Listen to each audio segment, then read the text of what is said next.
Soyez tous les bienvenus à une nouvelle transmission de l'Institut Vie pour tous. Nous voici au message numéro 17. Dans le thème général, l'Évangile de Jean, parole, vie et édification. Et le titre du message 17, c'est « Je vous ai établi afin de produire du fruit ». La lecture biblique, c'est Jean 15, versets 12 à 27. La semaine dernière, j'étais à Porto Velho, Rondônia, où nous avons eu une conférence merveilleuse dans cette région qui est si distante de nous tous. Mais le Seigneur avance beaucoup là-bas. Dans cet état de Rondônia, Acre, de Roraima et Amazonas.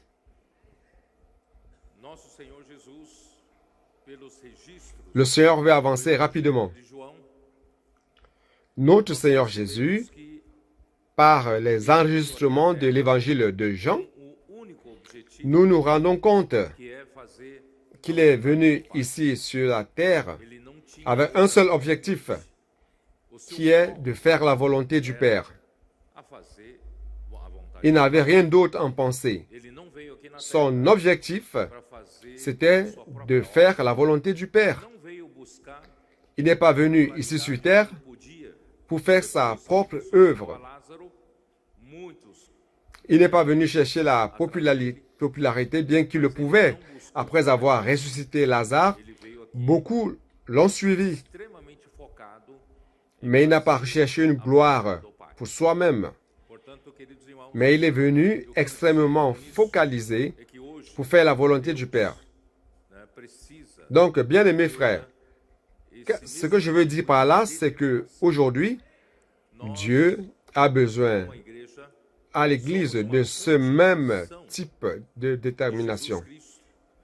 Nous, comme l'Église, nous sommes la continuité de Jésus-Christ.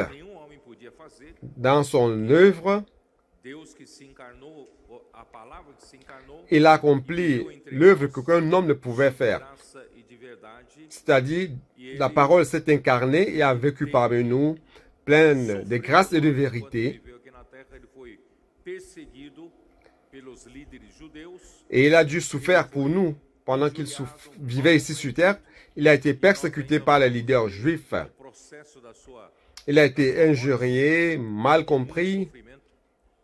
Et nous allons voir encore le processus de sa mort. C'est d'une très grande souffrance, mais il a fait tout cela afin d'accomplir la volonté du Père. Sa mort, c'était pour nous racheter de nos péchés. Il a accompli la rédemption éternelle pour l'homme. Et après sa mort, Dieu l'a ressuscité et il est devenu l'Esprit de vérité. Aujourd'hui, il est en nous sous la forme de l'Esprit. L'Esprit Saint est en chacun de nous.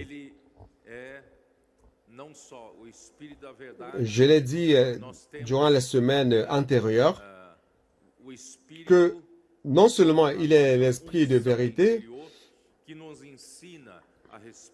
nous avons aussi l'Esprit qui est comme notre onction intérieure et qui nous enseigne toutes choses. Et à l'extérieur aussi, il nous donne de manière fidèle sa parole, Réma, chaque semaine, chaque jour. À travers sa parole, il nous gouverne, il nous donne la direction. Donc, nous avons la parole qui nous donne la direction et nous avons aussi l'Esprit qui est à l'intérieur, qui est notre onction intérieure qui nous enseigne toutes choses. Donc, bien-aimés frères, nous devrions être totalement focus pour faire la volonté de Dieu. Et la volonté de Dieu, je n'ai même pas besoin de demander. Je crois que nos adolescents savent bien cela.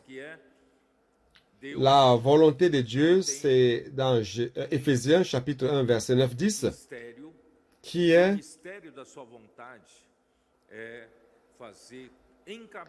Dieu a un mystère.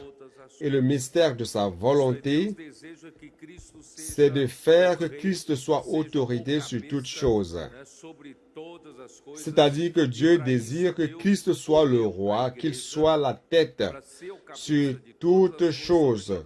Et pour cela, Dieu l'a donné à l'Église, afin d'être la tête sur toutes choses. Donc Dieu a donné Christ à l'Église, qui est son corps, la plénitude de celui qui remplit tout en tous. C'est dans Éphésiens chapitre 1, versets 22 et 23. Donc, Jésus est venu pour accomplir la volonté de Dieu, mourant pour nous, et Dieu l'a ressuscité. Aujourd'hui, il habite en nous sous la forme de l'Esprit. Frère, il a besoin sur la terre d'un groupe de personnes aussi, tout comme lui, qui soient déterminés. Des personnes déterminées pour faire la volonté de Dieu, qui ne recherchent pas leurs propres intérêts sur la terre et qui ne sont pas ici pour une certaine ambition ou faire leur propre œuvre. Ils ne sont pas ici sur terre pour chercher leur propre gloire ou leur propre popularité.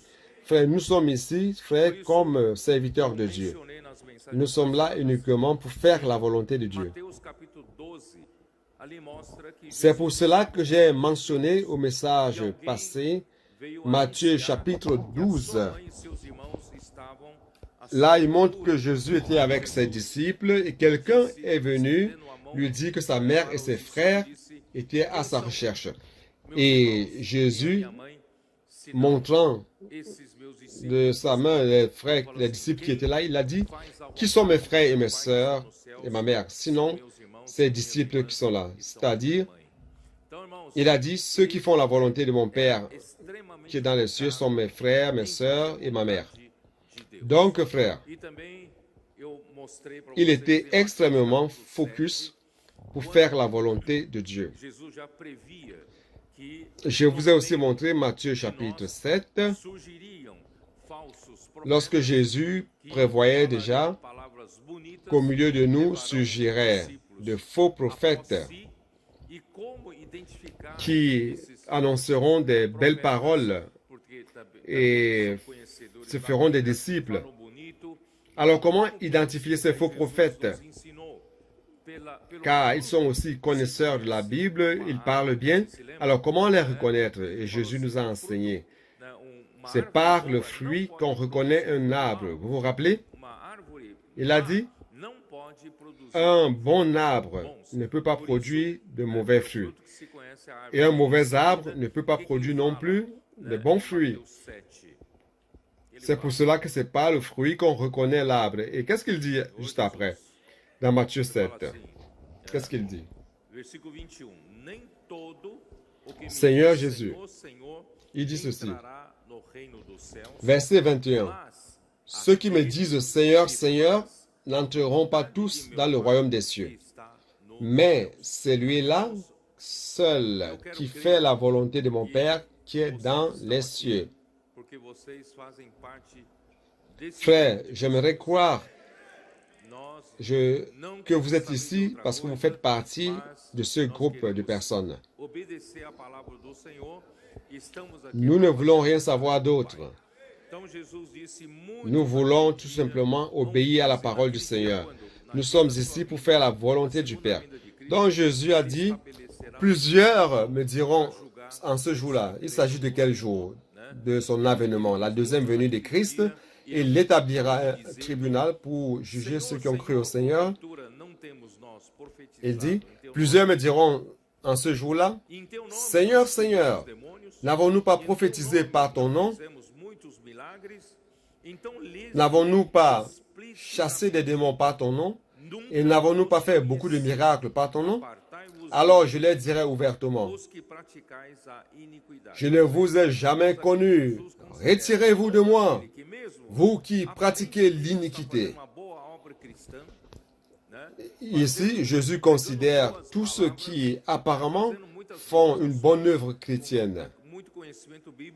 prêchant des belles paroles, faisant de bonnes actions et qui ont de très bonnes connaissances bibliques. Mais il se peut qu'un jour au tribunal de Christ, qu'ils soient éloignés de lui, que Jésus les éloigne de lui, leur disant, je ne vous ai jamais connu. Ici, le mot connaître a le sens de approuver. Je ne vous ai jamais approuvé. Pourquoi? Parce que vous n'avez jamais mis l'accent sur la volonté de Dieu. Et Jésus était très focus pour faire la volonté du Père. Donc, frères, ceux qui font de l'œuvre pour eux-mêmes, ceux qui font les choses par eux-mêmes, ne les font pas selon la volonté du Père. Et ce sont ceux-là qui pratiquent l'iniquité aux yeux de Jésus. Donc, frères, allons faire attention. Prenons soin de notre cœur afin qu'il soit pur. Frères, nous sommes ici uniquement pour servir le Seigneur, pour faire la volonté du Père selon la parole de notre Seigneur Jésus-Christ. OK? Donc, ça, c'est le tableau de fond de l'évangile de Jean. Et lorsqu'on arrive au chapitre 15 de Jean, la semaine dernière, nous avons parlé de cela. Jésus a dit, « Je suis le cep, le vrai cep, et mon Père est le vigneron ou l'agriculteur. » Qu'est-ce que cela veut dire, frère? Le travail du Seigneur Jésus et l'œuvre de Dieu, c'est de produire non une institution religieuse ou produire une grande organisation religieuse. Non. Dieu est en train de produire ici sur terre, chers frères, un vrai cep avec ses branches, ses sarments. Aux yeux spirituels de ceux qui parviennent à voir l'œuvre que Dieu est en train de faire, frère, c'est ce grand vrai cep qui produit des fruits à Dieu. C'est ça, faire la volonté de Dieu. Alors, c'est quoi le vrai cep? Et qui sont les sarments ou les branches? Ici, on voit encore une fois de plus que la volonté de Dieu est faite lorsque Christ est autorité. Donc, cette autorité du cep, du vrai cep sur les planches, c'est organique, c'est quelque chose d'organisé, mais qui ne vient pas d'une organisation humaine. Ça vient de Dieu, donc c'est la vie de Dieu qui établit cela. C'est un organisme vivant. La semaine dernière, j'ai dit que notre Dieu était un agriculteur. Le saviez-vous? Que Dieu est un homme des champs. Dieu est un cultivateur de sol, un travailleur de la terre. Le saviez-vous? Notre Dieu, c'est un chef d'entreprise agricole. Il prend soin de la terre. Mais il s'agit de quelle terre? C'est quoi la terre pour Dieu? Frère, la terre, c'est le cœur de l'homme. Lorsque Dieu a créé l'homme, dans Genèse chapitre 2, verset 7, Dieu a formé l'homme, le corps de l'homme, de la poussière de la terre. Et il a soufflé dans ses narines le souffle de vie. Dieu lui-même, le Dieu éternel, a soufflé un souffle de vie et le souffle éternel.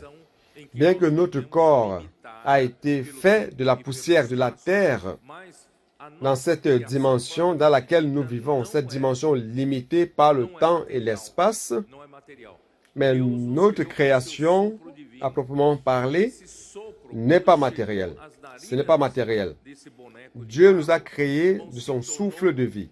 Et ce souffle, lorsqu'il est parvenu aux narines de cette statue de terre, c'est devenu l'esprit de l'homme. Car ce souffle de vie, en hébreu, c'est Neshama. Et Neshama, c'est le même mot qui est utilisé et traduit dans Proverbe 21:7, parlant de l'esprit de l'homme. Donc, le souffle de vie que Dieu a insufflé dans le corps de l'homme est devenu l'esprit de l'homme. Donc, vous et moi, nous avons le souffle de Dieu qui est installé dans notre intérieur et qui est notre esprit. Nous avons l'esprit humain qui est fait du souffle de Dieu. Et comme résultat, nous devenons une âme vivante. Nous avons l'esprit humain et nous avons aussi une âme qui est notre personnalité, notre personne à proprement parler. Donc, grâce à Dieu, notre esprit, notre âme ont été créés par le souffle du Dieu éternel. Donc, ils sont éternels.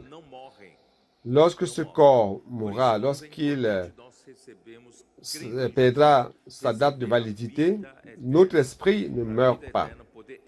C'est pour cela qu'il est important, lorsque nous croyons à Jésus, nous recevons la vie éternelle, afin que la vie éternelle puisse entrer dans notre esprit. Et ainsi, nous naissons comme fils de Dieu. Notre cœur, c'est la terre dans laquelle Dieu va planter la semence divine. Et le cœur de l'homme est formé par une partie de l'esprit qui est la conscience, qui est la partie qui est connectée à notre âme. Notre âme a trois parties ou trois fonctions. Nous avons la première partie qui est la pensée. C'est la fonction de penser. Nous avons la deuxième partie de notre âme qui est l'émotion. Par cette fonction, nous aimons, nous nous détestons. Et la troisième partie, c'est la volonté. C'est la partie de notre âme qui prend des décisions. C'est la partie délibérative. Donc, nous avons les trois parties, les trois fonctions de l'âme connectées à l'esprit de l'homme, qui est la conscience. Cela forme le cœur de l'homme. Et nous avons lu rapidement la Matthieu 13, 9, 13. La parabole du sémeur. Le sémeur est sorti pour s'aimer. Et Jésus explique à ses disciples, la terre qui reçoit la semence, c'est le cœur de l'homme. Un cœur endurci, la parole entre mais n'arrive pas à pénétrer pour fructifier. Mais grâce à Dieu, nous avons là 4 types de sol. Et le 4e type de sol, c'est un cœur bon, une terre bonne. Cette terre bonne reçoit la parole du royaume, l'accueille, et cette semence croît et fructifie à 160, à 50, à 30 pour 1. Notre Dieu, frère, est un agriculteur. Il est en train de labourer la terre, qui est le cœur de l'homme. Et semant quoi? Semant la semence de la parole. Semant la semence du royaume. C'est quoi la semence du royaume? C'est la parole qui entre et est accueillie dans notre cœur et qui commence à croître comme royaume de Dieu en nous. C'est quoi le royaume de Dieu? Dieu, Christ, commence à gouverner notre vie. Ça, c'est l'évangile du royaume que nous prêchons. Lorsque nous recevons la parole, cette parole de Dieu entre en nous comme semence du royaume et commence à gouverner notre vie. N'est-ce pas merveilleux? Alors Dieu te met sur ce vrai cep. Tu commences à être les branches de ce vrai cep. Et Dieu est très pratique. Beaucoup pensent en disant, notre Dieu, c'est un Dieu qui se trouve dans les séminaires théologiques où on discute les doctrines théologiques. Non, Dieu ne s'y trouve pas. Dieu est pratique.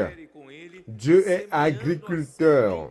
Dieu désire que l'homme coopère avec lui, semant la semence du royaume à travers la prédication de l'évangile du royaume. Semant ainsi la semence dans le cœur des hommes. C'est pour cela que grâce à Dieu, frère, sous la direction de l'Esprit, ça fait 1 an que nous sortons dans les rues. Nous ne sommes plus une église limitée seulement aux 4 murs. Nous sommes de ceux qui allons dans les rues, nous obéissons quand le Seigneur dit « Allez et faites de toutes les nations des disciples ». Frère, chaque jour, nous avons des personnes dans les rues prêchant l'évangile du royaume, semant la semence du royaume dans le cœur des hommes. Frère, c'est ce que Dieu veut. C'est pour cela que nous devons être fertiles. Le verset 2 dit, « Tout sarment qui est en moi et qui ne porte pas de fruits, il le retranche. » Il qui? Le Père. Le Père coupe. Et tout sarment qui porte du fruit, il l'émonde, afin qu'il porte encore plus de fruits. Donc, Dieu est un chef d'entreprise. Dieu n'est pas un théologue. Dieu est un chef d'entreprise. Il veut voir les fruits. Il veut la production. L'Église doit faire la production à Dieu. Donc, grâce à Dieu, nous sortons dans les rues, nous prêchons l'Évangile, nous apportons les personnes et les réseaux de soins prennent soin de ces personnes. Tout cela fait partie de la chaîne de production. L'Église doit être productive. Nous qui sommes ici, nous sommes là pour produire des fruits au Seigneur. Je n'ai pas le temps de répéter tout le message. Donc, je vais vous montrer le verset 3 qui dit, « Vous êtes déjà purs à cause de la parole que je vous ai annoncée. » Qu'est-ce qui nous nettoie pour qu'on produise plus de fruits? C'est la parole. La parole du Seigneur, c'est la parole Réma. La parole instantanée, la parole que le Seigneur annonce à tout moment. Dieu parle par le Fils. Hébreux chapitre 1 montre que Dieu, avant parlait par les prophètes, mais durant ces derniers jours, il nous a parlé par le Fils. Son Fils, c'est Jésus-Christ. Mais Jésus-Christ est déjà mort et ressuscité. Et il parle par les prophètes. Il parle à l'Église par ses prophètes, n'est-ce pas? Donc, grâce à Dieu, nous avons reçu fidèlement l'alimentation par la parole chaque semaine.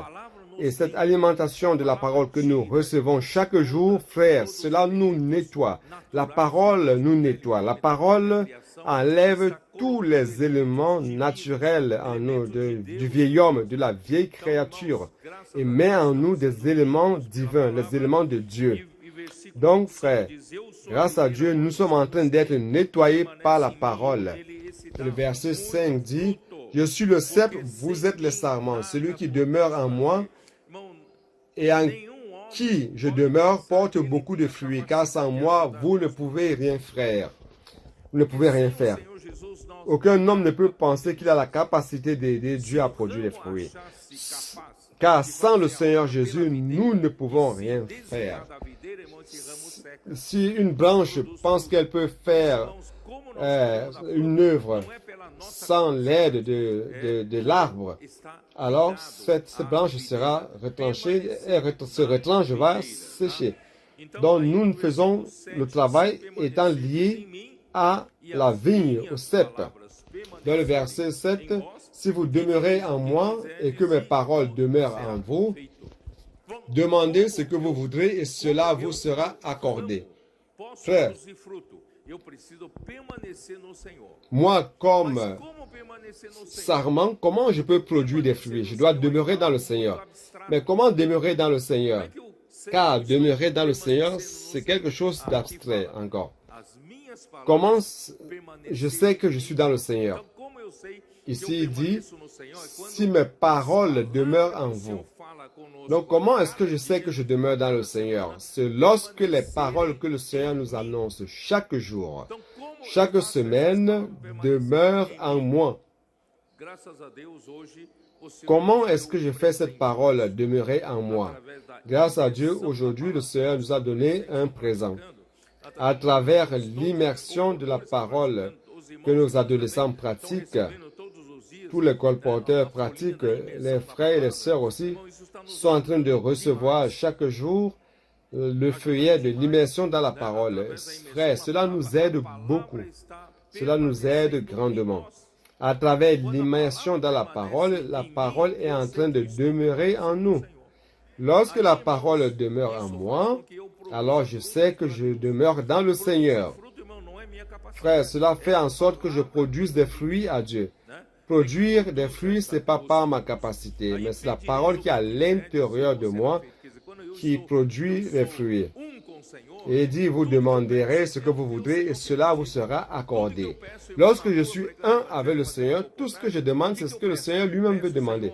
Frère, tout ce que je demande en allant dans la rue, prêchant l'évangile, faisant le colportage, qu'est-ce que je demande? Je demande au Seigneur de me faire rencontrer quelqu'un qui a une bonne terre pour recevoir ta parole. Lorsque je demande comme cela, ça fonctionne. C'est ce qui est dit ici. Allons-y. Verset 8. Si vous portez beaucoup de fruits, c'est ainsi que mon Père sera glorifié et que vous serez mes disciples. Comme le Père m'a aimé, je vous ai aussi aimé. Demeurez dans mon amour. Donc, demeurez sur le cep. Sur le cep, on produit des fruits. Et comment demeurer? Cela fait en sorte, c'est quand la parole demeure sur le sarment que ça produit des fruits. Lorsqu'il parle des fruits, il parle de l'amour. Comme le Père m'a aimé, je vous ai aimé aussi. Demeurez dans mon amour. Donc, il ne s'agit pas seulement de demeurer dans le Seigneur. Non seulement les paroles doivent demeurer en nous, mais nous devons demeurer dans le Seigneur, demeurer dans l'amour. Et d'où vient l'amour? Cet amour en grec, c'est agapé. Cet amour, c'est l'amour que seul Dieu a. C'est l'amour de Dieu. Ce n'est pas notre amour naturel. Demeurez dans mon amour. Il dit, comme le Père m'a aimé, je vous ai aussi aimé. Alors, l'amour est de qui? C'est du Père. Ai-je raison, oui ou non? Même l'amour par lequel Jésus nous a aimés vient du Père, car c'est le Père qui l'a aimé et il nous aime de cet amour. Alors, qu'il est le fournisseur de l'amour agapé, c'est le Père. Donc, lorsque les paroles de Jésus demeurent en nous, frères, nous demeurons dans l'amour de Dieu. Oh Seigneur Jésus. Verset 10. Si vous gardez mes commandements, vous demeurerez dans mon amour, de même que j'ai gardé les commandements de mon Père et que je demeure dans son amour. C'est-à-dire que lorsque je demeure dans la parole, dans les commandements du Seigneur, ainsi je demeure dans l'amour. Verset 11. C'est où j'ai terminé le dernier message. Je vous ai dit ces choses afin que ma joie soit en vous et que votre joie soit parfaite. Frère, lorsqu'on parvient à ce niveau, ça veut dire que nous sommes vraiment tout proches de l'avènement du Seigneur. Frère, aujourd'hui, nous sommes en train d'avoir la réalité de cela. Le Seigneur nous a donné tout cela. Ce n'est pas notre mérite, non. Le Seigneur nous a donné l'immersion, il nous a donné tant d'outils pour que nous puissions semer la semence du royaume dans le cœur des personnes, prêchant l'évangile du royaume. Donc, frère, le Seigneur a fait tout cela. Et nous nous rendons compte aujourd'hui que la fin des temps est proche. Et la réalité vient jusqu'à nous. La réalité, la joie vient jusqu'à nous. Grâce au Seigneur, nous sommes très contents. Nous sommes dans la joie. La vie de l'Église est joyeuse. Nous sommes très heureux. Qu'est-ce qui est heureux? Je suis très heureux, frère. La vie de l'Église nous rend de plus en plus heureux chaque jour. C'est la preuve de ce que nous sommes réellement proches de la fin. Alors, frère, je vais entrer au verset 12. C'est le message d'aujourd'hui. C'est ici mon commandement, aimez-vous les uns les autres comme je vous ai aimé. Que vous vous aimiez les uns les autres comme je vous ai aimé. Frère, ce verbe aimer est très intéressant car c'est agapao, ça vient de agapé. Ici, il n'utilise pas le mot, il n'utilise pas l'amour philéo, mais l'amour agapé. Le commandement que le Seigneur nous donne, la parole de Dieu pour nous, c'est un commandement, c'est un ordre, c'est une voie de commandement. Nous recevons tout simplement et nous obéissons, nous pratiquons. Il dit, c'est ici mon commandement, aimez-vous les uns les autres comme je vous ai aimé.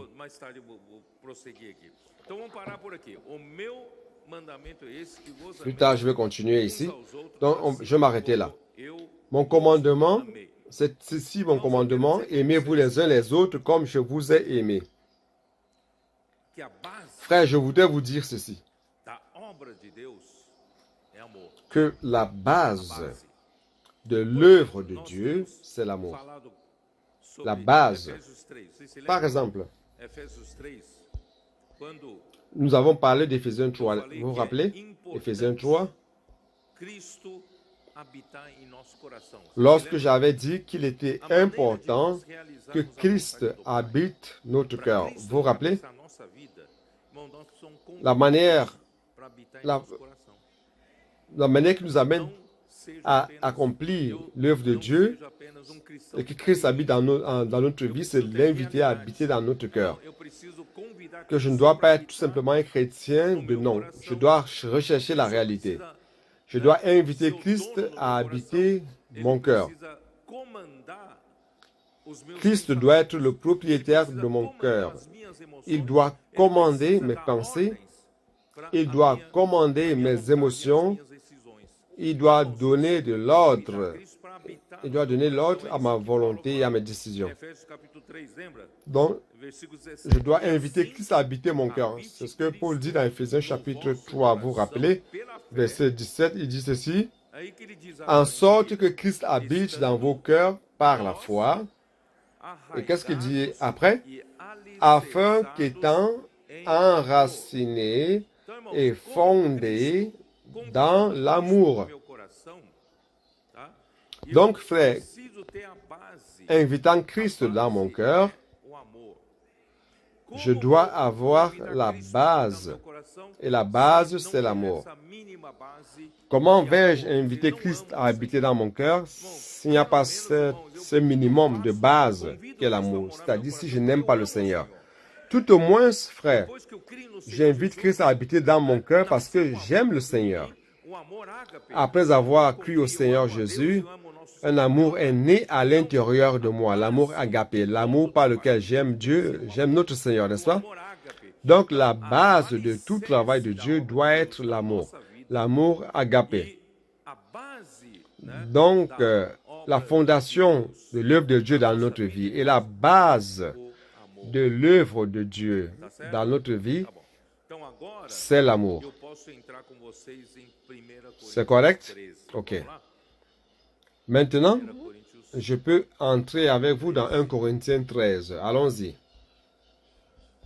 1 Corinthiens chapitre 13. Seigneur Jésus. Toda essa introdução para poder entrar aqui, né? Senão vocês ficam sem saber por quê. Vous voyez que j'ai préparé toute cette introduction pour pouvoir commencer, sinon vous serez un peu perdu. A base de toda a obra de Deus é o amor? Porque no nosso conceito fazer a obra de Deus. Saviez-vous pourquoi la base de toute l'œuvre de Dieu c'est l'amour? Parce que dans notre concept, faire l'amour de Dieu, c'est faire beaucoup de choses, pratiquer de bonnes actions. Tout chrétien a ce concept. Si je donne l'aumône aux pauvres, si j'aide une vieille dame à traverser la route, je suis en train de faire l'œuvre de Dieu. Peut-être bien. Peut-être bien. Mais la base de toute l'œuvre de Dieu doit être l'amour agapé, l'amour de Dieu. Donc, chapitre 13 de 1 Corinthiens commence comme ceci. A mostrar-vos ainda caminho sobremodo excelente, tá? Il dit, je vous montre un chemin excellent. Par-dessus tout. Ça va continuer au chapitre 14. Mais quel est le chemin excellent? Verset 1, il dit, quand je parlerai les langues des hommes et des anges, si je n'ai pas l'amour, je suis un airain qui résonne ou une cymbale qui retentit. Et quand j'aurai le don de prophétie, la science de tous les mystères et toute la connaissance, quand j'aurai même toute la foi jusqu'à transporter des montagnes. Ici, ça se réfère, frère, à l'œuvre de Dieu que l'homme a conçue. L'œuvre de Dieu, c'est de parler la langue des hommes, des anges. L'œuvre de Dieu, c'est quoi d'autre? C'est d'avoir le don de prophétie, que j'ai beaucoup de connaissances et que j'ai une grande foi de transporter des montagnes. Ça, c'est l'œuvre de Dieu selon l'homme. Mais ici, il dit, si je n'ai pas l'amour, je ne suis rien. C'est-à-dire que l'œuvre de Dieu ne s'accomplit pas s'il n'y a pas la base, qui est l'amour. Vous me comprenez? Ce ne sont pas les bonnes actions, mais la base de l'œuvre de Dieu doit être l'amour, et l'amour agapé. Verset 3. Et quand je distribuerai tous mes biens pour la nourriture des pauvres, beaucoup de gens font cela. Quand je livrerai même mon corps pour être brûlé, bien que je fasse ces choses exagérées de se remettre au Seigneur, mais si je n'ai pas l'amour, cela ne me sert de rien. Donc la base de l'œuvre de Dieu doit être l'amour agapé. Et il continue, l'amour est patient. L'amour est plein de bonté. L'amour n'est pas envieux. L'amour ne se vante point. Qu'est-ce que cela veut dire? Que l'amour ne cherche pas de vaine gloire. Elle ne s'enfle point d'orgueil. C'est-à-dire que l'amour, il ne s'enfle point d'orgueil, il n'est pas arrogant. Il ne fait rien de malhonnête. Il ne cherche point son intérêt. Il ne s'irrite point. C'est quoi s'irriter? C'est quoi s'irriter? Vous ne savez pas? Perdre le calme, être en colère, être furieux. Être furieux, une grande haine. Donc l'amour ne s'irrite point, il ne soupçonne point le mal. Qu'est-ce que cela veut dire? Qu'il ne garde pas les rancœurs, les ressentis. Si quelqu'un vous a causé un problème, vous gardez les ressentis. Jusqu'à 20 ans de cela, vous gardez ça dans le cœur. N'est-ce pas? Il ne se réjouit point de l'injustice, mais se réjouit de la vérité. L'amour excuse tout, croit tout, espère tout et supporte tout. Frère, je voudrais vous dire la chose suivante. Du verset 4 à 7. En fait, frère, vous parvenez à voir cela dans la vie de Jésus, oui ou non? N'est-ce pas, j'ai dit que Jésus était extrêmement focus à faire la volonté de Dieu. Alors vous pouvez voir cela en lui. Qu'est-ce que vous voyez en Jésus? L'amour est patient, l'amour est plein de bonté, l'amour n'est pas envieux. Même Jean-Baptiste, après, a voulu entrer en compétition avec Jésus. Jésus est sorti de scène. Il ne voulait pas entrer en compétition parce qu'il est plein d'amour. L'amour ne se vante point. Il ne s'enfle point d'orgueil. Jésus n'a jamais eu un orgueil dans son cœur. Il a juste fait des choses pour le Père, pour la volonté du Père. Il ne se conduit pas de manière inconvéniente. Le plus souvent, nous pouvons, peut-être qu'on ne fait pas les choses erronées, mais parfois nous sommes inconvénients. Ne cherche pas ses propres intérêts. Jésus n'a jamais recherché sa propre gloire. Il n'a jamais fait sa propre œuvre. Il est venu ici sur terre uniquement pour faire la volonté de celui qui les a envoyés.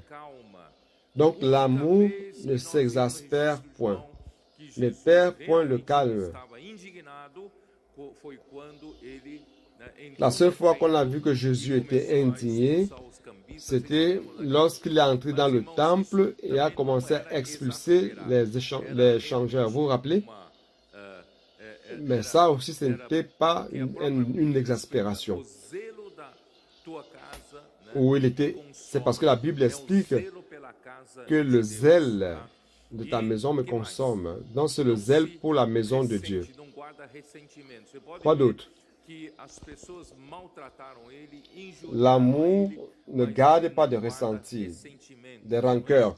Vous avez vu que les personnes l'ont maltraité, l'ont injurié, mais il n'a pas gardé de rancœurs. L'amour ne se réjouit point dans l'injustice. Il y a tant d'injustices qui se sont produites, mais il ne se réjouit pas dans l'injustice, mais dans la vérité. Avec Dieu est la vérité. Établit la vérité. Voyez la patience. Jésus est le Créateur qui est venu sur la terre et qui a été méprisé par la créature. Il a souffert de tout et continuait encore à croire qu'il allait sauver quelques-uns. Et il attend tout, espère tout, supporte tout. Donc l'amour n'a jamais de fin. Les prophéties prendront fin. Les langues cesseront. La connaissance disparaîtra. Car nous connaissons en partie et nous prophétisons. C'est ça, n'est-ce pas? Et nous prophétisons en partie. Ici, il est en train de dire qu'un jour, tu n'auras plus de nécessité de connaissance et de prophétie. Qu'est-ce que cela veut dire? Qu'est-ce que cela veut dire? Verset 10. Mais quand ce qui est parfait sera venu, ce qui est partiel disparaîtra. Qu'est-ce que cela veut dire? Qu'est-ce que cela veut dire? Frère, cela veut dire...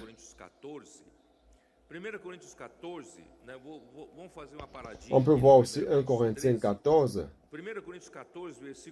On va s'arrêter ici dans 1 Corinthiens 13, un petit arrêt. On va à 1 Corinthiens 14, verset 1 qui dit: recherchez l'amour, aspirez aux dons spirituels, mais surtout à celui de prophétie.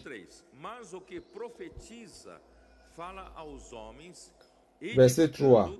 Celui qui prophétise, au contraire, parle aux hommes, les édifie, les exhorte, les console.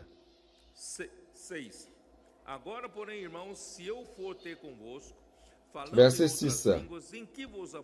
Et maintenant, frères, de quelle utilité vous serais-je si je venais en vous parlant en langue, et si je ne vous parlais pas par révélation, ou par connaissance, ou par prophétie, ou par doctrine?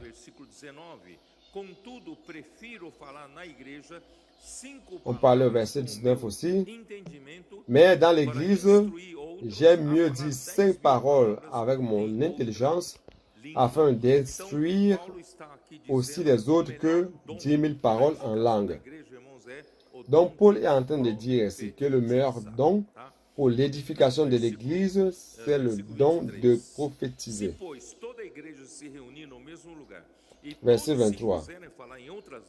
Si donc, dans une assemblée de l'Église entière, tous parlent en langue et qu'il survienne des hommes du peuple ou des non-croyants, ne diront-ils pas que vous êtes fous?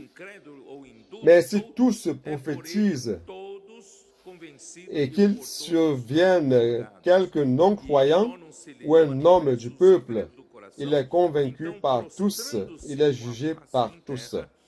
Les secrets de son cœur sont dévoilés, de telle sorte que tombant sur sa face, il adorera Dieu et publiera que Dieu est réellement au milieu de vous.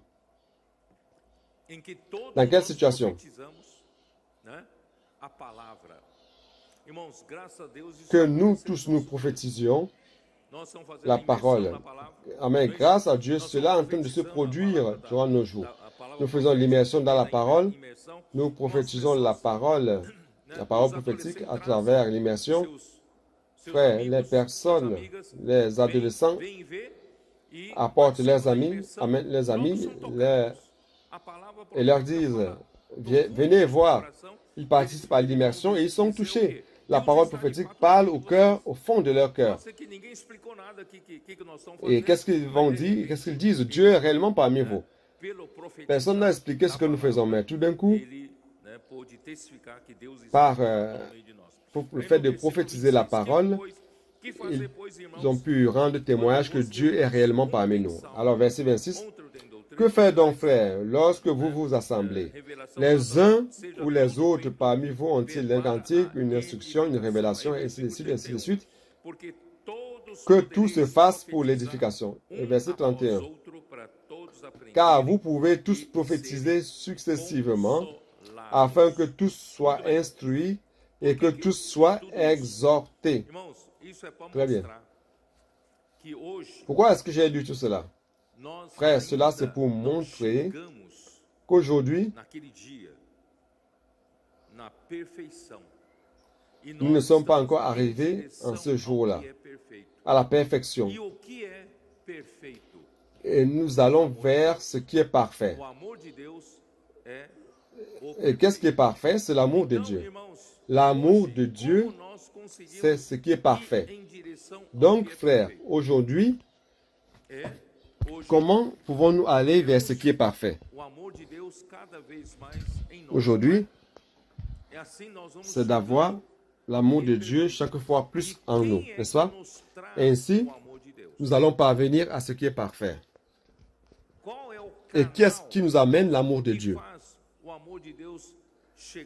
Quel est le canal qui fait en sorte que l'amour de Dieu vienne jusqu'à dans notre cœur? C'est la parole. C'est pour cela, frère, qu'aujourd'hui, dans la vie de l'Église, la chose la plus importante, le plus important, les dons spirituels, c'est prophétiser. Parler la parole. Lorsque vous utilisez l'immersion et que vous parliez les uns les autres, vous serez en train de prophétiser. Lorsque vous dormez avec Dieu, vous vous réveillez avec Dieu, les adolescents font la transcription et après parlent les uns aux autres ce que vous avez transcrit. Qu'est-ce que vous serez en train de faire? Prophétiser. Et en prophétisant, lorsque la parole de Dieu entre dans notre cœur, cette parole apporte l'amour de Dieu. Et ainsi, frère, l'amour de Dieu va de manière graduelle croître dans l'Église. Vous croyez en cela? L'amour est en train de croître, oui ou non, parmi nous. Ça vient par la parole. C'est pour cela, frère, que nous devons accorder beaucoup l'attention au prophétiser. Il ne s'agit pas seulement que l'immersion, c'est juste une méthode de réunion. Non. Prophétiser apporte l'amour, l'amour agapé dans notre cœur. Alors, je vais retourner un peu à 1 Corinthiens 13, verset 9. Car nous connaissons en partie et nous prophétisons en partie. Qu'est-ce que cela veut dire?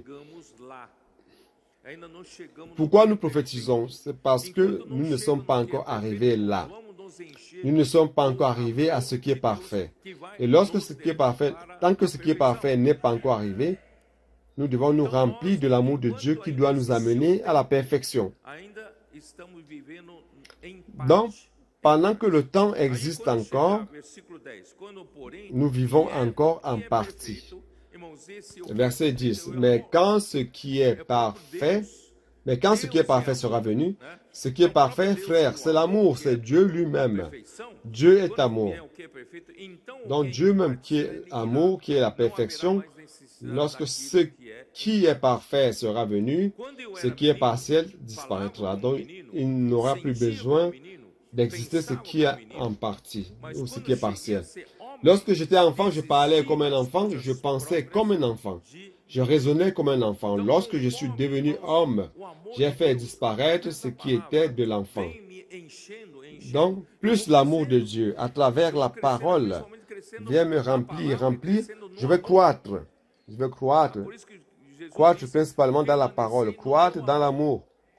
permanecer nos, né? C'est pour cela que Jésus a dit, demeurez dans mon amour. Guardar os meus mandamentos e permanecer no meu amor. Irmãos, é assim, a palavra traz o amor. Gardez mes commandements et demeurez dans mon amour. Versículo 12. Porque Frère, la parole apporte l'amour de Dieu. em espelho, Verset 12. obscuramente, Aujourd'hui, então nous vemos voyons au moyen d'un miroir, que é isso? d'une manière obscure, mais alors nous verrons face à face. Qu'est-ce que cela veut dire? Através do profetizar, da palavra profetizada, Aujourd'hui, então nós conseguimos à travers vislumbrar as le coisas. prophétisé Só que nós conseguimos de la vislumbrar as parole, coisas la que parole Deus tem prophétisée, por nous espelho. parvenons à E o perscruter les espelho choses. não- Nous ne pouvons naquele tempo de perscruter les Jesus, choses no- de no Dieu tempo dos apóstolos, comme quando escreve- si c'était à travers un escreveu essa miroir. escritura aqui, Et l'esprit à l'époque des apôtres, lorsqu'on a écrit ceci, ces écritures, não é l'esprit o à cette espelho que époque você tem hoje, était fait de métal poli.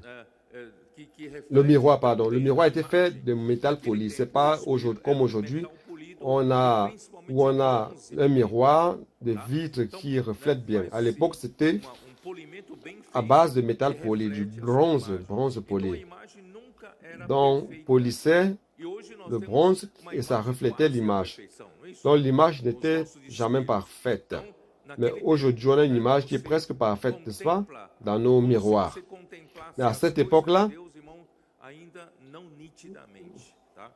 Aqui diz: c'est comme si on contemplait les choses de Dieu d'une manière qui n'était pas encore nette. chegará dia que nós veremos face Il a dit face. encore comme obscur, d'une manière obscure. Parte, Un miroir, au moyen d'un miroir, d'une manière obscure. Mais alors nous verrons face à face.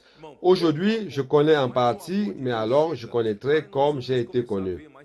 Frère, peu à peu, plus l'amour de Dieu vient, plus nous allons commencer à voir de manière claire. Et arrivé au verset 13, maintenant donc, ces trois choses demeurent, la foi, l'espérance, l'amour. Mais la plus grande de ces choses, c'est l'amour. L'amour ou la charité. L'amour est plus grand que tout. La foi et l'espérance. Nous devons vivre une vie chrétienne. Et nous avons besoin pour vivre la vie chrétienne. Nous avons besoin d'elle, de la foi et l'espérance. Mais lorsque l'amour viendra et sera au niveau de la perfection, lorsque le Seigneur reviendra, nous allons vivre avec Dieu, habiter avec lui dans toute l'éternité. Frère, nous n'aurons besoin ni de la foi, ni de l'espérance. Nous n'aurons plus besoin de cela. Vous vous rendez compte? Nous allons vivre seulement dans l'amour. On n'aura besoin que de l'amour. L'amour, c'est quelque chose de parfait. C'est pour cela, frère, aujourd'hui, nous ne sommes pas encore arrivés là. C'est pour cela que nous avons besoin de la parole. Nous avons besoin du prophétiser. Nous devons parler les uns aux autres. C'est le moyen d'acquérir l'amour, d'avoir l'amour à travers la parole. Mais un jour viendra où nous n'aurons plus besoin de prophétiser. Mais aujourd'hui, nous en avons vraiment besoin. Nous avons besoin du prophétiser. Oh Seigneur Jésus. J'espère que vous êtes parvenus à comprendre un peu. 1 Corinthiens 12, verset 12. Car comme le corps est un et a plusieurs membres, et comme tous les membres du corps, malgré leur nombre, ne forment qu'un seul corps, ainsi en est-il de Christ. Frère, ce que Dieu est en train de faire ici dans l'Église, ce n'est pas une grande organisation religieuse. Dieu est en train de faire quoi? Il est en train de créer un organisme vivant. Le corps de Christ. L'Église, c'est la vigne. Et nous sommes, l'Église, c'est le cep, nous sommes les branches. L'Église, c'est le corps du Christ. Et nous sommes les membres de ce corps. Il y a un seul esprit, nous tous nous sommes baptisés dans un seul corps. Nous sommes baptisés pour former un seul corps, soit juif, soit grec, soit esclave, soit libre. Et nous avons tous été abreuvés d'un seul esprit. Oh Seigneur Jésus. Il y a maintenant, donc, il y a plusieurs membres et un seul corps. Oh Seigneur Jésus. C'est pour cela, frère, que aujourd'hui, le chemin plus excellent, c'est l'amour. Et la voie de l'amour vient à travers le prophétisé, à travers la parole. C'est pour cela, frère, que l'Église primitive vivait par la parole des apôtres, que les membres de l'Église recevaient. Ils recevaient la vie et la nature de Dieu. Et cette parole contient l'amour de Dieu. La parole des apôtres. Donc l'Église reçoit l'enseignement des apôtres. Jetez un coup d'œil dans Acte 2, 42. Acte 2, 42. Comment vivait l'Église, cet organisme vivant? Il persévérait dans l'enseignement, ici, dans l'enseignement des apôtres, dans la communion fraternelle, dans la fraction du pain et dans les prières. Il y a d'autres versions qui enseignent comme ceci. Il demeurait dans l'enseignement des apôtres et la communion des apôtres. Dans l'enseignement des apôtres et la communion des apôtres. Les apôtres apportaient la parole que j'appelle aujourd'hui, je dirais aujourd'hui la parole prophétique. Car ce sont les prophètes qui parlent de la part de Dieu. Donc ils annonçaient la parole prophétique. Et que faisait l'Église? L'Église avait la communion dans cette parole. Frère, c'est ce que nous faisons aujourd'hui. La parole prophétique vient jusqu'à nous. Et immédiatement, frère, aujourd'hui même, on a un groupe de frères qui nous sert de manière merveilleuse. Cette nuit, il y aura déjà l'immersion pour demain qui sera prête. Et demain, l'immersion de 7 jours de la semaine sera prête. Et cela, immédiatement, va nous amener où? Nous amener à la communion de la parole prophétique. Aujourd'hui, nous recevons la parole prophétique. Maintenant, vous recevez la parole prophétique. Immédiatement, nous aurons des outils de l'immersion pour que nous puissions avoir la communion sur la parole prophétique. C'est ainsi que l'Église primitive pratiquait. Et nous, aujourd'hui, grâce à Dieu, nous pratiquons. Allons dans Romains 12. Romains 12.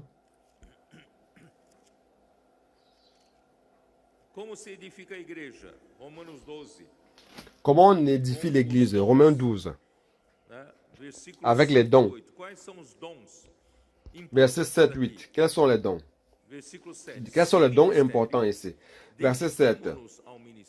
Que celui qui est appelé au ministère s'attache à son ministère. Ici, ministère, c'est servir. Tu veux servir l'Église? Viens participer au service des adolescents. Les sœurs peuvent aider à la cuisine, aider dans les services. Les frères peuvent aider dans la logistique, le transport, n'est-ce pas? Servir nos adolescents. Frères, nous pouvons tous sortir pour prêcher l'Évangile. Nous pouvons tous sortir pour prendre soin des personnes qui sont gagnées. Ça, c'est le service du ministère ici. Et celui qui enseigne s'attache à son enseignement. Si vous allez dans la version Restauration, il y a une Bible qui est appelée version Restauration. Il y a une note de bas de page qui dit que celui qui enseigne, qui prophétise selon la parole des apôtres. Ce n'est pas que celui qui enseigne doit enseigner ce qu'il veut, selon sa connaissance biblique, mais il doit enseigner selon la direction que l'Esprit a donnée à travers les apôtres. Donc même celui qui enseigne doit enseigner selon la parole prophétique. Et après il dit, et celui qui exhorte aussi, n'exhorte pas par ses propres paroles. Il utilise la parole prophétique pour exhorter l'Église. Et tout cela se trouve dans le thème de prophétiser. Donc, frère, comme l'Église a besoin du prophétiser, car prophétiser apporte l'amour de Dieu. Et c'est pour cette raison que Paul dit, ça c'est 1 Corinthiens 14, 1, j'ai lu cela, n'est-ce pas?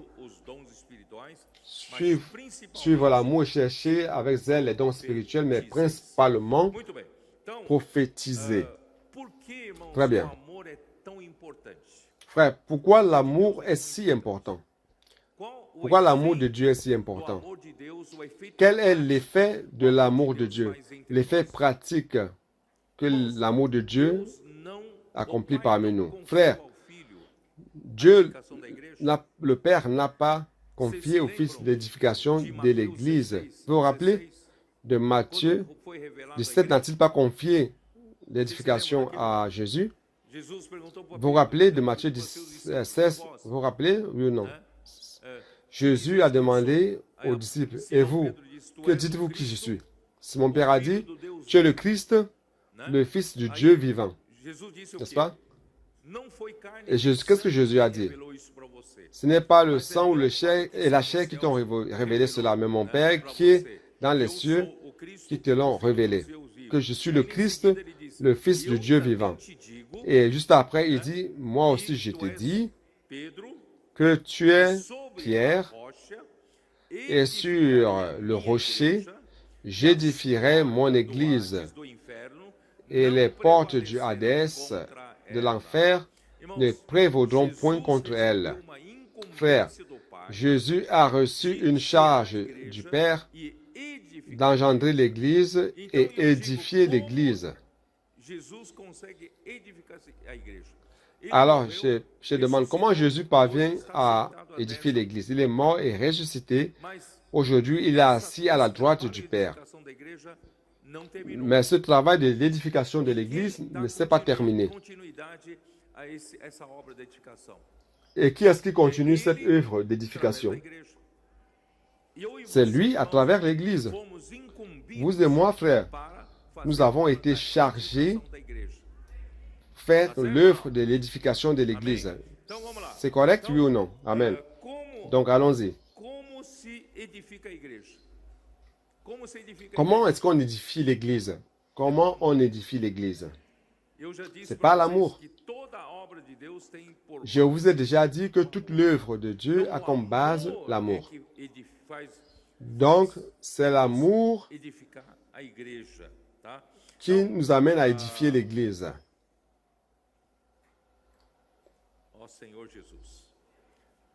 Oh Seigneur Jésus. Je ne sais comment vous expliquer. Et l'amour vient par la parole. Allons-y. Après, je vais y arriver. Éphésiens 5, verset 18. E não vos embriagueis com vinho, no qual há dissolução. Mas ne vous enivrez pas de vin, c'est de la débauche. Soyez au contraire remplis de l'Esprit. Notre Seigneur Jésus est mort et ressuscité. Il est venu sous la forme de l'Esprit jusqu'à nous. Alors, quelle est la manière de nous remplir de Christ? En nous remplissant de l'Esprit. Et comment nous remplir de l'Esprit? Puisque l'Esprit est abstrait. Et dit, comment vous êtes remplis de l'Esprit? Verset 19. Entretenez-vous par des psaumes, par des hymnes, par des cantiques spirituels. Frères, comment pouvons-nous remplir de Christ? Comment pouvons-nous nous remplir de l'Esprit? En nous remplissant de la parole. Alors, comment nous remplir de la parole? C'est en parlant la parole entre nous. Frère, c'est pour cela qu'à un moment de la réunion, qu'est-ce que nous avons? Nous avons la parole mutuelle. Nous avons l'immersion, nous parlons les uns les autres, nous nous instruisons et nous nous fortifions par la parole. Et cette parole apporte l'amour de Dieu. Colossiens 3, 16. Ça parle de la même chose. Que la parole de Christ habite parmi vous abondamment. Comment faire habiter la parole de Christ en nous? Si la parole de Christ habite en nous, nous demeurons dans le Seigneur et nous produisons beaucoup de fruits. N'est-ce pas ce que Jean 15 dit? Lorsque la parole demeure en moi et que je demeure dans le Seigneur, je produis beaucoup de fruits. Mais ensuite, Jean 15 nous montre qu'il me fait aussi demeurer dans l'amour de Christ, dans l'amour de Dieu. Alors, comment vais-je faire pour édifier l'Église? Comment que la parole de Christ habite abondamment en vous? Instruisez-vous et exhortez-vous les uns les autres en toute sagesse. C'est quoi s'instruire? C'est parler les uns aux autres. Nous prophétisons les uns aux autres. Ai-je raison, oui ou non? N'avons-nous pas pratiqué cela? L'immersion dans la parole, nous parlons les uns les autres. Ce que j'ai gagné, je parle avec toi. Ça, c'est nous instruire. Nous conseillons. Nous faisons en sorte que la parole de Christ habite en nous. Et nous allons demeurer dans l'amour. Maintenant, je vais au verset 14 de Colossiens 3, 14. Mais par-dessus toutes ces choses, revêtez-vous de l'amour qui est le lien de la perfection. Je ne sais pas si je parviens à vous amener à voir cela. Par-dessus toutes ces choses.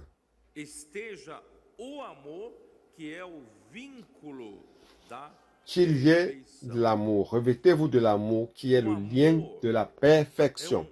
L'amour, c'est un élément de Dieu qui est Dieu lui-même, qui nous lie les uns aux autres.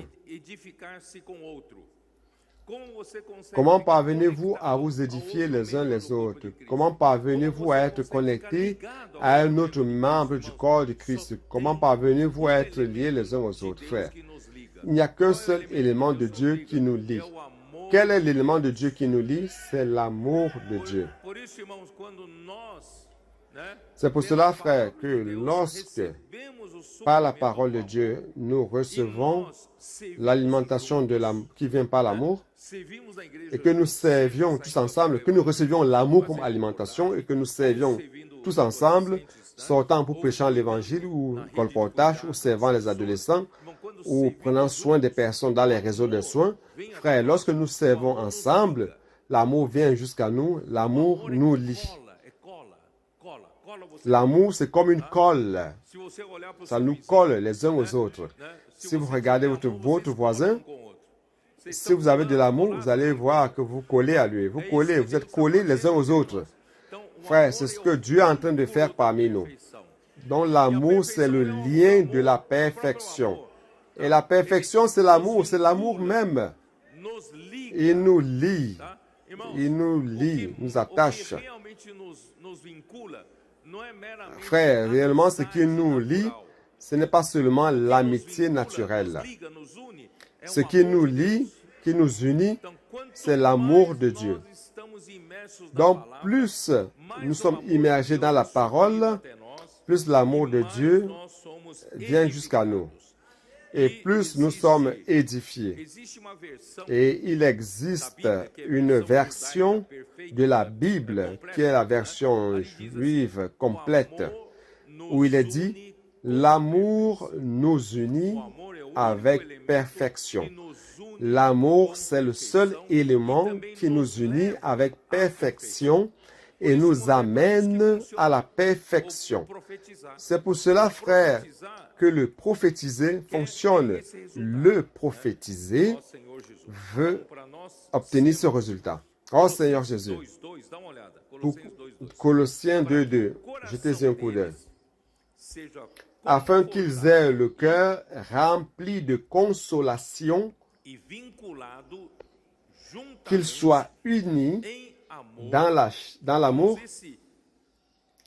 Frère, ici lorsqu'il dit unis dans l'amour, c'est dans le sens de coalescer, tisser, coller ensemble dans l'amour. Frère, ça c'est le processus de l'édification que Dieu est en train de faire parmi nous. Donc pendant que nous sommes ici faisant l'immersion dans la parole, après nous sortons pour prêcher l'évangile ensemble ou nous servons ensemble dans les réseaux de soins. Qu'est-ce qui se passe, frère? Nous sommes en train d'être liés ensemble, unis ensemble, en amour. Cela nous colle. Nous sommes unis, liés les uns aux autres. Oh Seigneur Jésus. Éphésiens 4, versículo 15. verset 15.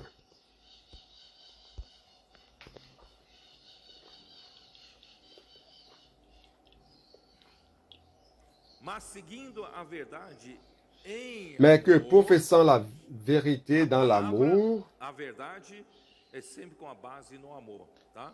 la parole, la Seguindo a vérité a verdade toujours em comme amor, base l'amour. cresçamos em tudo Donc, naquele professant que la é vérité dans a l'amour, cabeça, nous Cristo, croissions à tous de égards quem todo en o celui corpo, qui est le chef ele é a Christ. cabeça, C'est de e lui, todo o corpo il est la bem tête, et c'est de lui ajustado que, grâce e à tous les liens de son pelo auxílio de assistance, toda junta. que tout Eu le já li isso corps, para vocês bien uma vez, coordonné, né?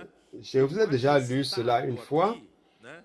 en E disant que lorsqu'il parle de consolidado, coordonner nós usamos uma et palavra formant un solide coalescido. assemblage, Se lembram? nous utilisons le mot, nous avons utilisé le mot coalescer. Vous vous rappelez? Que fala muito Coalescer que faz com que, en portugais, né, ou os dois coalescido, en français coalescer, estejam, c'est un verbe qui né, ligados, qui veut- conectados e qui montre deux entrelaçados. éléments É isso que liés, Deus está connectés fazendo. et entrelacés. Nós temos o quê? C'est ce que Deus, Dieu est en train de através faire da parmi palavra, nous.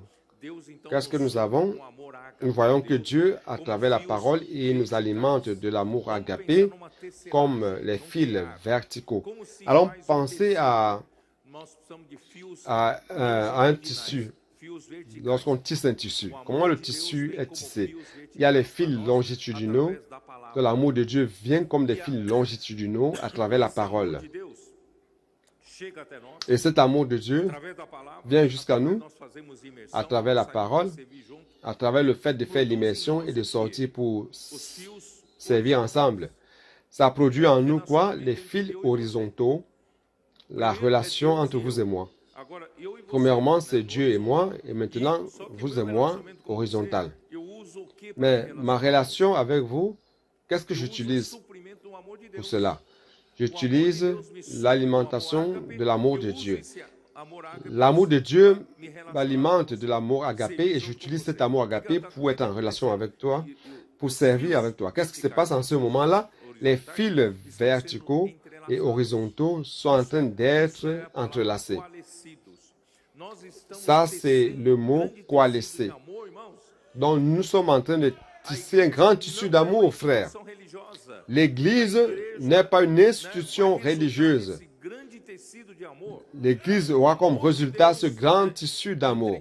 L'amour de Dieu, ce tissu qui est tissé, c'est Dieu avec les hommes et les hommes avec les hommes.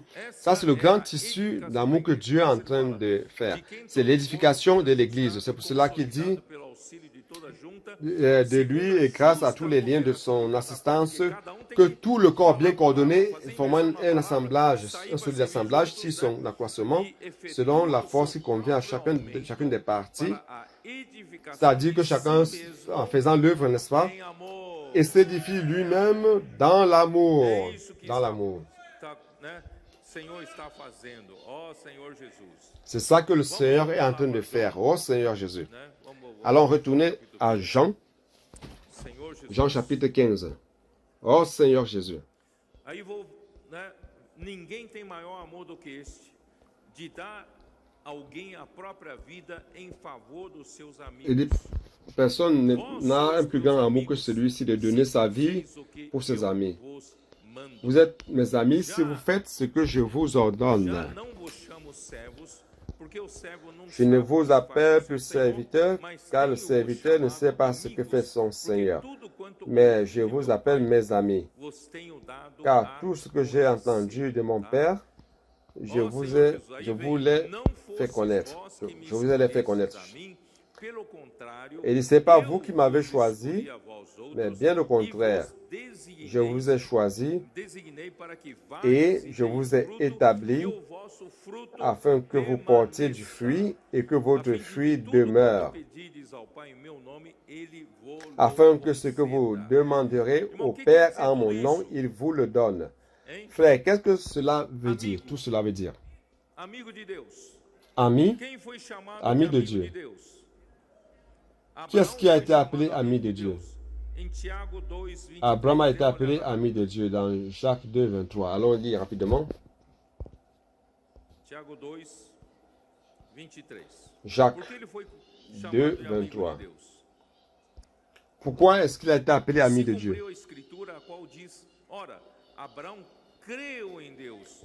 Isso Afin, foi imputado ainsi s'accomplit ce que dit l'Écriture, Abraham crut à Dieu, et cela lui fut imputé à justice, et il fut appelé ami de Dieu. Frère, lorsque Dieu vous appelle ami, c'est parce que vous avez cru en sa parole. com simplicidade e obedecer Croire avec torna simplicité você não só et servo de obéir Deus, torna você amigo. vous fait non seulement serviteur de Dieu, mais plus encore un ami de Dieu. D'accord? Êxodo 33, versículo 11. Exode 33, verset 11. Moisés foi chamado de amigo de Deus. Moïse a été appelé ami de Dieu. Não é isso? 33, N'est-ce pas? versículo 11. Falava 33, o Senhor a 11. Moisés face a face, como qualquer fala a seu L'Éternel parlait avec Moïse face à face, comme un ami parle à son ami. intimidade com Frère, Deus. Moïse, avec cette O Senhor falava intimité com ele avec face a Dieu, face, le Seigneur lui parlait face à face, comme on parle à un ami. com Deus, faz Frère, você cette intimité avec Dieu de Deus. Esse amigo fait de aqui, vous irmão, não é un o que ami nós de Dieu. entendemos Un ami, ici, ce n'est pas ce que nous não é comprenons amizade entre os homens, parmi les hommes. mas é Il ne s'agit pas de l'amitié entre les hommes. seu coração. Ici, ami, c'est celui qui connaît réellement, les amis, ceux qui connaissent réellement le cœur l'un des autres, l'un de l'autre. Então, Et celui qui pratique la parole de notre Seigneur. Judas, o traidor, saiu do meio deles, Après que Judas le traître est sorti du milieu d'eux, amigos. Jésus appela les 11 amis. Vous vous rappelez? Judas já não estava presente, Vous vous rendez compte qu'ici, Judas n'était plus présent. mas os 11 Judas n'a pas été appelé ami, mais les 11 ont été appelés amis de eram os Jésus. mais íntimos dele. Donc, frère, Ele, ce sont a quem ele ses podia plus abrir o intimes, coração, né, ceux à qui il pouvait ouvrir son cœur ouvir as coisas mais íntimas dele, tá? Então, nós, irmãos, pour nós qu'il também puisse precisamos comprendre, seguir o entendre des Senhor choses les de plus perto, intimes qui émanent de para lui. ganhar cada vez Donc, mais nous devons essa suivre le Seigneur de plus près Isso, irmão, graças ao pour Senhor, nós gagner temos chaque uma fois vida plus positiva. de cette intimité. Et grâce au Seigneur, nous avons l'agenda positif. Regionais estão aí. Toutes les conférences Graças a Deus, régionales muitos sont là. irmãos, mesmo Grâce au vivendo Seigneur, longe de outras beaucoup de regiões, frères, estão même vivant loin dans d'autres régions, para participar de várias s'inscrivent conferências regionais. pour participer à plusieurs conférences régionales. Ces frères qui sont avec nous durant ce week-end, non seulement les frères d'Afrique qui sont venus faire le Pâques, il y a les frères de plusieurs régions qui sont venus faire le Pâques. On a eu une communion à Estancia et ils sont là aujourd'hui. Ce sont les frères du cône Nord. Nous appelons cône Nord la région composée de 4 États, Pará, Amapá, Maranhão et Piauí. Les frères leaders de là sont ici. Et les frères du cône Sud aussi, les frères de Paraná, Santa Catarina, Rio Grande du Sud est là? Non. Non, c'est Paraná et Santa Catarina. Frère, beaucoup d'entre eux ont déjà la programmation, le programme des conférences qu'ils vont participer. Non seulement des conférences internationales, mais des conférences régionales. Ils vont participer cette année, ça sera une fête.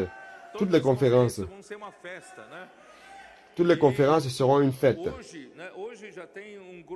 Et aujourd'hui, il y a un groupe de Pâques. Un groupe de Pâques qui va voyager. Qui va où? À Brasilia. Car le prochain week-end, on va faire une fête à Brasilia, la conférence à Brasilia. C'est cela, frère. Nous suivons de près la parole. Et celui qui suit de près la parole devient ami du Seigneur. Et le Seigneur vous ouvre son intimité. Alors, qui sont ces amis? Ce sont ceux-là, frères, comme je l'ai dit au début du message. Ils sont si focus dans la volonté de Dieu comme Jésus. Parce que Jésus n'a pas encore terminé son œuvre. Il a besoin de la coopération de l'Église pour terminer son œuvre. Et quel est l'objectif, le focus du travail de Jésus, du Seigneur? C'est la volonté du Père. C'est de faire la volonté du Père. Il a besoin de l'Église qui doivent ses amis pour coopérer avec lui, pour faire l'œuvre du Père. Quelles sont ces personnes? Des personnes qui sont aussi déterminées à faire la volonté du Père, qui ne sont pas là pour faire juste des choses pour eux-mêmes ou préoccupés par rapport à leur position dans l'Église ou par rapport à la satisfaction de leur ambition. Non. Ils sont là pour faire la volonté du Seigneur. Ce sont eux les amis du Seigneur, les amis de Dieu. Ils suivent de près le Seigneur Jésus. Donc, ce sont ces frères que le Seigneur Jésus a choisis. Dans Matthieu 20, Matthieu 22, il y a 2 versets qui disent « Plusieurs sont appelés, mais peu d'élus. » Le Seigneur a appelé beaucoup de chrétiens, grâce à Dieu. Beaucoup ont reçu la vie de Dieu et le salut. Mais tous ne cherchent pas, ce ne sont pas tous qui cherchent la volonté de Dieu pendant qu'ils sont vivants. Vous voulez être de ceux-là qui sont les amis de Dieu, amis de Jésus? Donc vous pouvez être l'élu de Jésus. C'est pour cela qu'il dit, ce n'est pas vous qui m'avez choisi. Bien au contraire, c'est moi qui vous ai choisi. Je veux être un de ces élus. Je vous ai choisi et vous ai établi afin que vous portiez des fruits et que votre fruit demeure. Donc, il nous a choisis pourquoi, frère? Pour aller. Aller. Aller veut dire, une fois dans Matthieu 24, 16 à 18, aller donc, 28, n'est-ce pas, Matthieu 28, allez donc et faire des disciples, faire des nations, des disciples. Donc l'Église, nous sommes de l'Église, nous sommes d'une Église de aller et non de venir tout simplement. Nous allons dans les rues, nous devons aller où il y a les personnes. Afin que vous alliez et portiez des fruits. Nous devons aller et porter des fruits, gagner des personnes au Seigneur. Et que votre fruit demeure. Chaque personne que nous produisons au Seigneur puisse demeurer dans l'Église. Comme un de nous. Fructifiant encore. Oh Seigneur Jésus. Le Seigneur nous a choisis avant la fondation du monde. Frère, j'espère que vous êtes un de ces élus. C'est dans Éphésiens 1:4. Je veux être un de ces élus. Il nous a élus pourquoi? Il nous a choisis pour et il nous a établis. Ici, établir, frère, a le sens, le mot grec qui a été traduit par établi, a le sens de officialiser une responsabilité.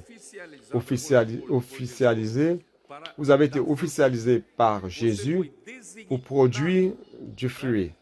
Vous avez été établi avec une fonction spécifique de produire du fruit au Seigneur et que votre fruit demeure. Oh Seigneur Jésus.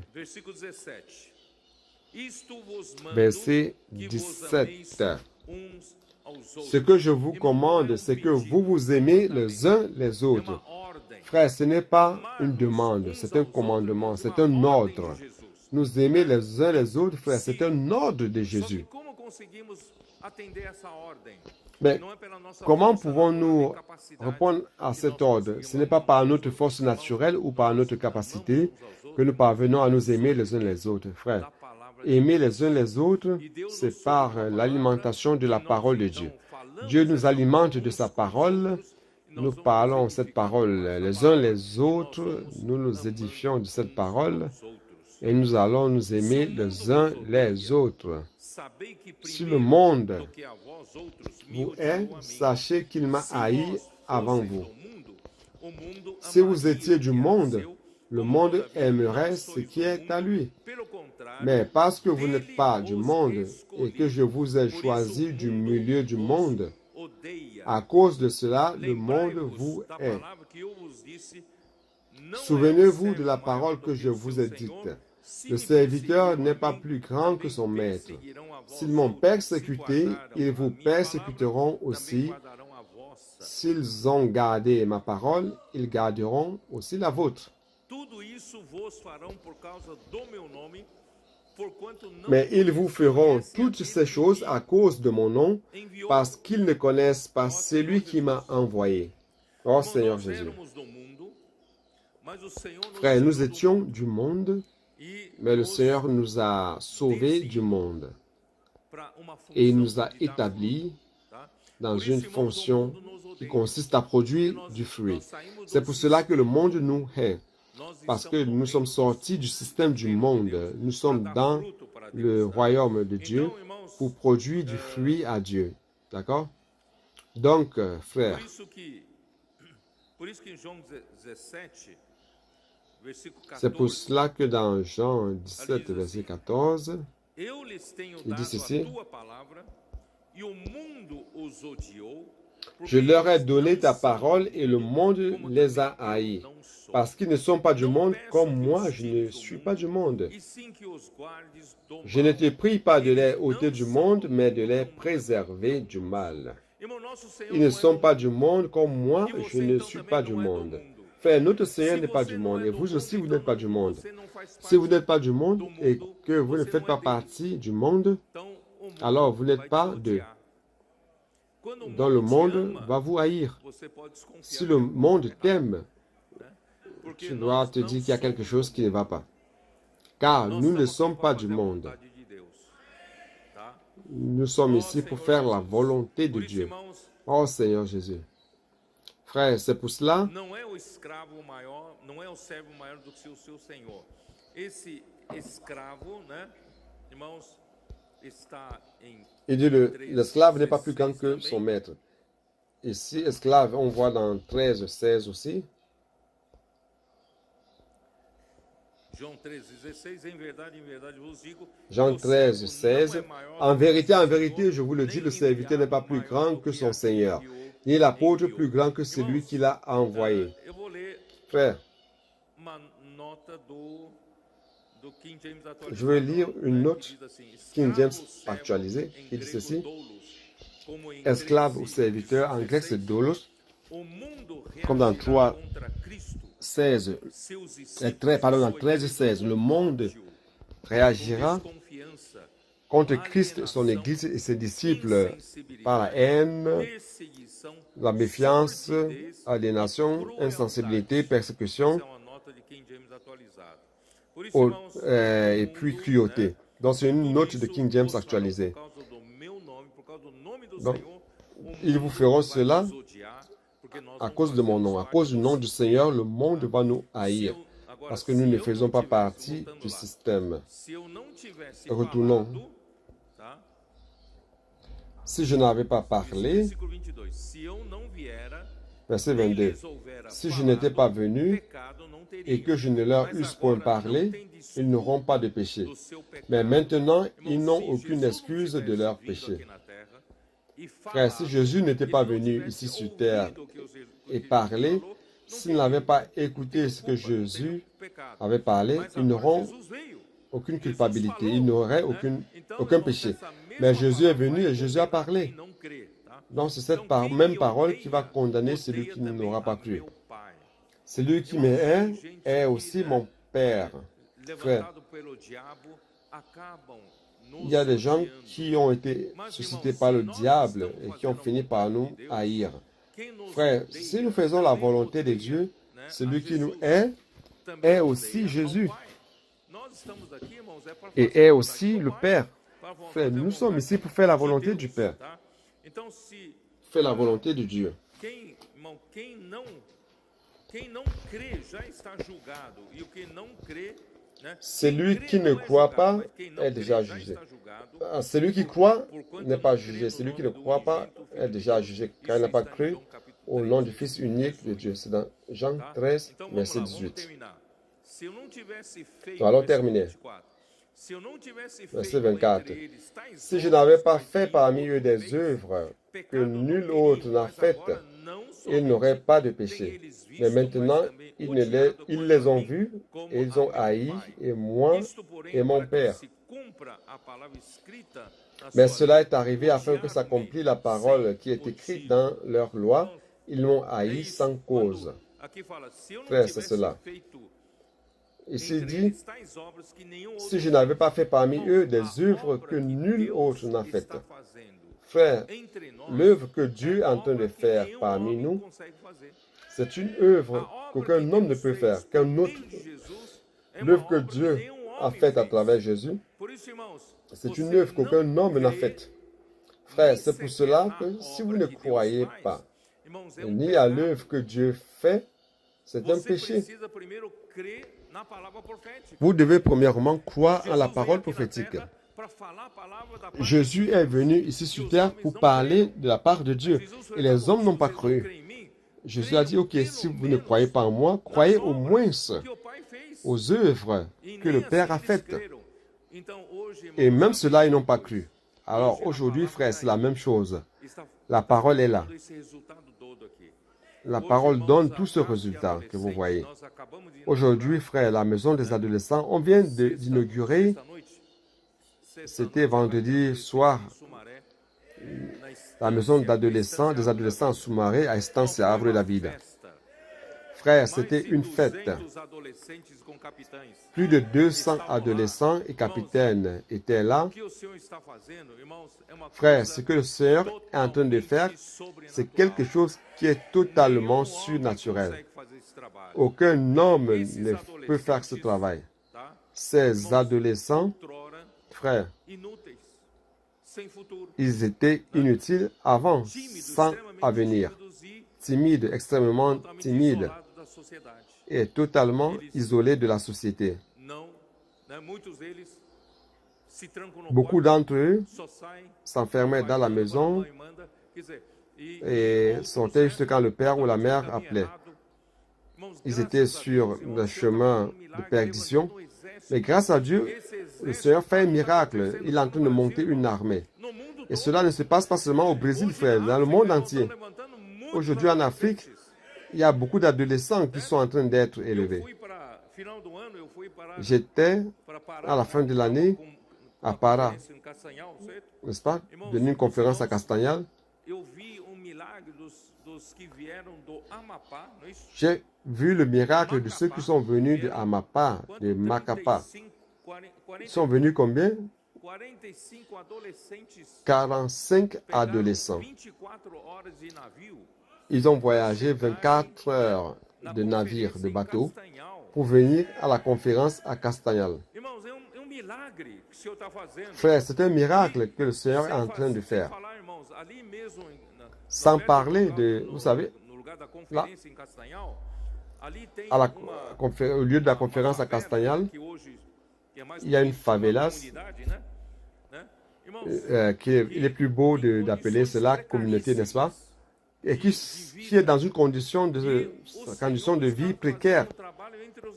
Et le Seigneur est en train de faire un travail merveilleux parmi les adolescents de cette communauté. Combien d'adolescents ils sont? 20 adolescents de cette communauté. Ils ont commencé pratiquement vers la fin de l'année. Aujourd'hui, ils ont 20 adolescents. Frères, eux tous ont un avenir brillant. Ils n'avaient aucun avenir. Même pas comme être humain, aucun avenir. Mais frères, aujourd'hui, ils ont un avenir brillant. Ce que le Seigneur est en train de faire, frères, non seulement cela, ils vont grandir dans cette ambiance. Demain, ils seront des travailleurs du Seigneur dans l'œuvre du Seigneur. En Afrique, Amir, tu as besoin de gens, n'est-ce pas? On a fait le compte hier. Parmi nos travailleurs, les colporteurs, et les colporteurs qui sont déjà élevés en Afrique, on a combien? 133 travailleurs en Afrique aujourd'hui. Frères, nous avons besoin de plus de personnes encore. Il manque de personnes. Mais frères, avec cette moisson d'adolescents qui vont devenir des jeunes, lorsqu'ils vont terminer leurs études au collège ou au lycée, tout au moins, ils pourraient servir dans l'œuvre. Frères, nous allons ramener le Seigneur, prêchant l'évangile du royaume. et à travers la parole, amenant l'amour agapé de Dieu et édifiant l'Église. Nous allons réellement, frères, avoir une Église qui a la réalité d'aimer les uns les autres. C'est-à-dire l'Église à Philadelphie. L'Église à Philadelphie, finalement, va apparaître dans sa totale réalité, frères, lorsque nous allons ramener le Seigneur. Donc, je vais terminer de lire le verset 26. Quand sera venu le Consolateur, que je vous enverrai de la part du Père, l'Esprit de vérité qui vient du Père, il rendra témoignage de moi. Et vous aussi, vous rendez témoignage parce que vous êtes avec moi dès le commencement. Frère, l'Esprit de vérité, envoyé par le Père au Fils, il est venu, il vient au nom du Fils, mais c'est le Père qui envoie. Le Père est l'origine de l'Esprit de vérité. Et la fonction de l'Esprit de vérité, c'est de rendre témoignage du Fils, avec les 11 disciples qui étaient des témoins oculaires depuis le commencement. C'est pour cela que, frères, allons être de la même manière que Jésus était déterminé à faire la volonté de Dieu, nous aussi, nous devons l'être. Nous ne sommes pas ici uniquement pour satisfaire notre ambition. Nous ne voulons rien faire pour nous-mêmes ou pour notre propre intérêt. Nous voulons tout simplement servir le Seigneur pour faire la volonté de Dieu. Ainsi comme notre Seigneur Jésus est focalisé, extrêmement focalisé, nous aussi, nous voulons être extrêmement focalisés. Focus. J'ai dit aux frères, bien que le Seigneur doit nous utiliser pour faire son œuvre grandiose, car l'évangile du royaume doit atteindre toute la terre. Le Seigneur a déjà fait de grandes choses et va encore faire. Mais frères, j'ai dit aux frères ici, je dois veiller sur moi-même, afin que je n'ai pas l'ambition de vouloir faire par moi-même une grande œuvre. Car celui qui fait la grande œuvre, c'est le Seigneur, c'est pas moi. Je suis tout simplement quelqu'un, je dois avoir un cœur pur et utile au Seigneur pour faire la volonté de Dieu. C'est seulement ça. Non, je me mets toujours à la position d'un serviteur, d'un esclave. Je ne cherche pas du tout la reconnaissance. Vous vous rappelez de Jésus qui a parlé d'un serviteur qui a travaillé toute la journée, fatigué, il revient à la maison et il doit encore servir à la table, servir son Seigneur. Et il doit attendre que son Seigneur mange d'abord, il retire la table, il nettoie tout. Et il ne reçoit même pas un merci. Il ne recherche pas la reconnaissance. J'ai dit, frère, nous sommes ses serviteurs. Nous sommes ici, ce n'est pas pour recevoir des louanges de qui que ce soit, ni des éloges, ni des reconnaissances. Nous voulons tout simplement servir, être utiles et faire la volonté de Dieu.